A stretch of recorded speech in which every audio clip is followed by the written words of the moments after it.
If Alameda didn't dump BitDAO's token 20%, who did? BitDAO, a DeFi project building governance, treasury management, and DeFi products linked to crypto exchange ByBit, has called out DeFi-focused trading firm Alameda Research to request proof that it didn't break a 3-year agreement to not sell each other's tokens. Against the backdrop of an Alameda in crisis, prompted by revelations that much of its assets were made up of potentially overvalued FTT, and exacerbated by Binance's decision to begin offloading its FTT holdings, suspicions were raised when the price of BitDAO's native token, suddenly dropped by 20%. The price dump came shortly after a drop in the price of FTT, which had been defended at $22, an apparently crucial price for Alameda for some time. While FTT is technically crypto exchange FTX's token, not Alameda's, the two firms are closely linked through Sam Bankman-Fried, who has been in conflict with Binance CEO Changpeng Zhao for some time. This feud now looks set to end with Binance acquiring FTX. BitDAO's accusations stem from the fact that, in October 2021, it and Alameda conducted a token swap of 1% of the total supply of BIT and FTT, 100 million and 3.4 million tokens respectively. In DeFi, token swaps generally serve to diversify treasury assets between projects, allow for participation in each other's governance systems, and create strategically aligned partnerships.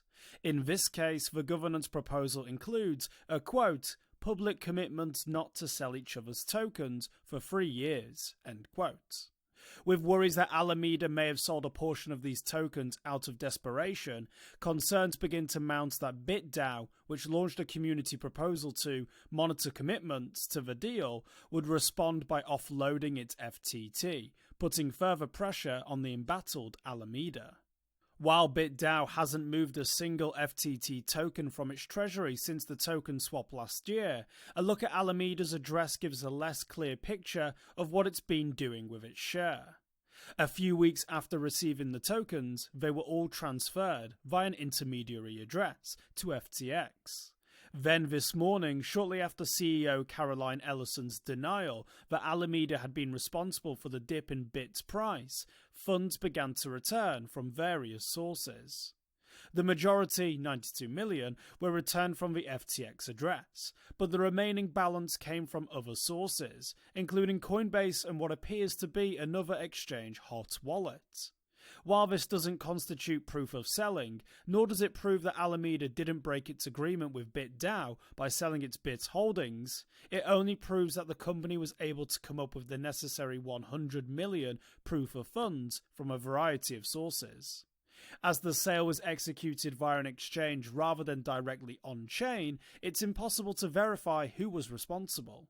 However, suspicions have ranged from the more obvious Alameda, which moved 4.6 million BIT before the dump and is looking for any and all liquidity it can lay its hands on, to BitDAO-linked fund Marana Ventures, which may be looking to create an excuse for BitDAO to liquidate the FTT in response.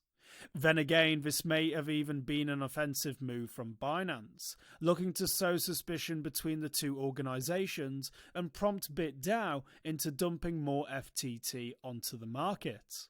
Regardless, BitDAO seems to have been satisfied by the return of the funds to the original address, and is willing to move on, under the recommendation that the 100 million BIT stay where they are for reasons of community confidence, for the remainder of the 3-year no-sale commitment. For more informed news, follow us on Twitter and Google News, or listen to our investigative podcast, Innovated Blockchain City.